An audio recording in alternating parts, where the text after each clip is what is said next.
ಪ್ರೀತಿಯ ಮುದ್ದು ಮಕ್ಕಳಿಗೆ ತೇಜಸ್ ಸೈನ್ಸ್ ಅಂಡ್ ಮ್ಯಾಥ್ಸ್ ಕ್ಲಾಸಸ್ಗೆ ಸ್ವಾಗತ. ಇಂದು ನಾವು 5ನೇ ತರಗತಿ ಗಣಿತ ಮೇಳ ಭಾಗ 1ರಲ್ಲಿ ಮೊದಲನೇ ಅಧ್ಯಾಯ 1 ನಾವು ಪ್ರಯಾಣಿಕರು. ಈ ಒಂದು ಅಧ್ಯಾಯದಲ್ಲಿ ಪುಟ ಸಂಖ್ಯೆ 12 ಮಾಡೋಣ ಮಕ್ಕಳೇ. ಇದು ಪುಟ ಸಂಖ್ಯೆ 12. ನಮ್ಮ ಸುತ್ತಲಿನ ದೊಡ್ಡ ಸಂಖ್ಯೆಗಳನ್ನು ಕಂಡುಹಿಡಿಯುವುದು. ಒಂದು ಗಂಟೆಯಲ್ಲಿ ವಿವಿಧ ಸಾರಿಗೆ ಸಾಧನಗಳನ್ನು ಕ್ರಮಿಸುವ ದೂರ ಕಿಲೋಮೀಟರ್ಗಳಲ್ಲಿ 1 ಅಂಕಿಯ ಸಂಖ್ಯೆಯಿಂದ 5 ಅಂಕಿಯ ಸಂಖ್ಯೆವರೆಗೆ ಇರಬಹುದು ಎಂದು ನಾವು ನೋಡಿದ್ದೇವೆ. ಹೌದು ಮಕ್ಕಳೇ, ನಾವೇನ್ ಮಾಡಿದ್ದೇವೆ, ಹಿಂದಿನ ಒಂದು ವಿಡಿಯೋದಲ್ಲಿ ನೋಡಿದ್ದೇವೆ. ಏನಂತಂದ್ರೆ 1 ಅಂಕೆಯಿಂದ 5 ಅಂಕೆವರೆಗೆ ಅಂತಂದು ಒಬ್ಬ ವ್ಯಕ್ತಿ ಸಾಮಾನ್ಯವಾಗಿ 1 ಗಂಟೆಯಲ್ಲಿ ಎಷ್ಟು ಕಿಲೋಮೀಟರ್ ದೂರವನ್ನು ಪ್ರಯಾಣಿಸಬಹುದೆಂಬುದು 1 ಗಂಟೆಯಿಂದ 1 ಅಂಕೆ ಸಂಖ್ಯೆಯಿಂದ 5 ಅಂಕೆ ಸಂಖ್ಯೆವರೆಗೆ ನೋಡಿದ್ದೇವೆ. ಕಾಲ್ನಡಿಗೆಯಲ್ಲಿ 1 ಗಂಟೆಯಿಂದ 3 ಕಿಲೋಮೀಟರ್ ಅಂತ, ಮತ್ತು ಬಾಹ್ಯಾಕಾಶ ನೌಕೆಯ ಮೂಲಕ ಕನಿಷ್ಠ 28,000 ಅಂತ. ಇದು ಎಷ್ಟದ 5 ಅಂಕೆ ಸಂಖ್ಯೆ ಅದ, ಅದು ನೋಡಿದ್ದೇವೆ. ನೆಕ್ಸ್ಟ್, ಈ ವ್ಯಾಪ್ತಿಯಲ್ಲಿ ಸಂಖ್ಯೆಗಳನ್ನು ಹೊಂದಿರುವ ನಮ್ಮ ಸುತ್ತಲಿನ ಇತರ ಸಂದರ್ಭಗಳನ್ನು ನಾವು ಕಂಡುಹಿಡಿಯಬಹುದೇ? ಕೆಳಗಿನ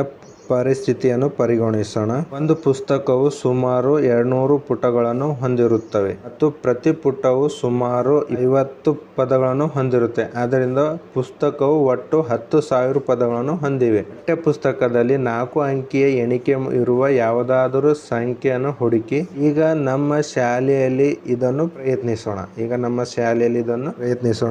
ನಮ್ಮ ಶಾಲೆಯಲ್ಲಿ ಡ್ಯಾಶ್ ತರಗತಿ ಕೊಠಡಿಗಳಿವೆ. ನಮ್ಮ ಶಾಲೆಯಲ್ಲಿ ಎಷ್ಟು ಅಂತಂದ್ರೆ 15 ಕೊಠಡಿಗಳವ. ಎಷ್ಟು ಕೊಠಡಿಗಳು? ಈ ನನ್ನ ತರಗತಿಯಲ್ಲಿ ಡ್ಯಾಶ್ ವಿದ್ಯಾರ್ಥಿಗಳಿದ್ದಾರೆ. ಎಷ್ಟು ಅಂತಂದ್ರೆ ನನ್ನ ತರಗತಿಯಲ್ಲಿ 60 ವಿದ್ಯಾರ್ಥಿಗಳಿದ್ದಾರೆ. ನಿಮ್ಮ ತರಗತಿಯಲ್ಲಿದ್ದಂತ ವಿದ್ಯಾರ್ಥಿಗಳನ್ನು ನೀವು ಬರೀಬಹುದು. ನಮ್ಮ ತರಗತಿ ಕೋಣೆಯಲ್ಲಿ ಒಟ್ಟು ಡ್ಯಾಶ್ ಪುಸ್ತಕಗಳಿವೆ. ಈಗ ನಮ್ಮ ತರಗತಿಯಲ್ಲಿ ಎಷ್ಟು 60 ವಿದ್ಯಾರ್ಥಿಗಳು, ಒಬ್ಬರ ಹತ್ತ 12 ಅಂತಂದ್ರೆ 5 ವಿಷಯಗಳಲ್ಲಿ ಒಂದೊಂದು ವಿಷಯಕ್ಕೂ 2 ಪುಸ್ತಕಗಳು ಅಂತಂದ್ರೆ ಭಾಗ 1 ಭಾಗ 2 ಹಿಡಿದಾಗ ಎಷ್ಟಾಯ್ತು ಅಂತಂದ್ರೆ ಒಬ್ಬರ ಹತ್ರ 10 ಪುಸ್ತಕಗಳು. 10 ಪುಸ್ತಕಗಳು ಅಂತಂದ್ರೆ 60 10 ಎಷ್ಟು 600 ಪುಸ್ತಕಗಳು. ಎಷ್ಟು?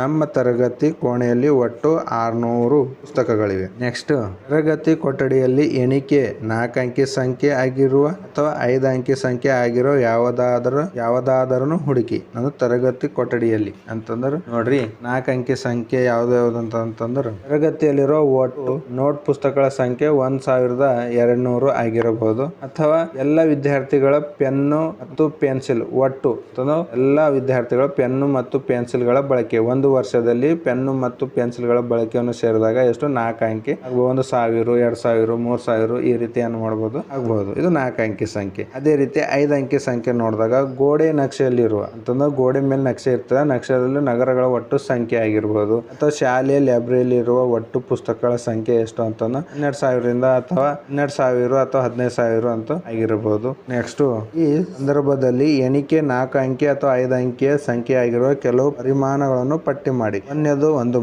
ಒಂದು ಮರದಲ್ಲಿ ಇದ್ದಂತ ಹಣ್ಣುಗಳ ಸಂಖ್ಯೆ 4 ಅಂಕಿ ಆಗಿರ್ಬೋದು, ಅಥವಾ ಒಂದು ಮರದಲ್ಲಿರೋ ಎಲೆಗಳ ಸಂಖ್ಯೆ 5 ಅಂಕಿ ಆಗಿರ್ಬೋದು. ಅದೇ ರೀತಿ ನಿಮ್ಮ ಎರಡನೇದು, ನಿಮ್ಮ ಗ್ರಾಮ ಆಗ್ಲಿ ಅಥವಾ ಪಟ್ಟಣ ಆಗ್ಲಿ ಅಥವಾ ನಗರ ಅಥವಾ ನಿಮ್ಮ ಆಯ್ಕೆ ಯಾವುದೇ ಮೂರಲ್ಲಿ ಯಾವುದೇ ಒಂದು ಆಯ್ಕೆಯನ್ನು ಮಾಡಿ ನೀವು ಬರಿಬಹುದು. ಒಂದನೇದು ಮರ. ಏನದ ಒಂದು ಮರ ಅಂತಂದ್ರೆ ಒಂದು ದೊಡ್ಡ ಮರದಲ್ಲಿರೋ ಒಟ್ಟು ಎಲೆಗಳ ಸಂಖ್ಯೆ. ಒಂದು ದೊಡ್ಡ ಮರ ಇರ್ತದೆ, ಮರದಲ್ಲಿ ಎಲೆಗಳ ಸಂಖ್ಯೆ 10,000 ಅಥವಾ 30,000 ಆಗಿರ್ಬೋದು. ಮತ್ತು ಒಂದು ಮರದಲ್ಲಿ ಬಿಡುವ ಒಟ್ಟು ಹಣ್ಣುಗಳ ಸಂಖ್ಯೆ ಅಷ್ಟು 1,000 ಅಥವಾ 1,850 ಆಗಿರ್ಬೋದು. ಯಾವ ರೀತಿ ಅಂತಂದ್ರೆ ಈಗ ಮಾವಿನ ಮರ ಅದ ಅಂತ ತಿಳ್ಕೊರಿ. ಆ ಮಾವಿನ ಮರದಲ್ಲಿ ಆ ಮಾವಿನ ಮರ ಹಣ್ಣುಗಳನ್ನು ಉರುಳಿಸಿದಾಗ 1,000 ಆಗಿಬಿರುದು ಅಥವಾ ಅದಕ್ಕಿಂತ ಹೆಚ್ಚಾಗಿರ್ಬೋದು. ಇದು ಎಷ್ಟು 4 ಅಂಕಿ ಒಂದು ಸಂಖ್ಯೆ ಅದ.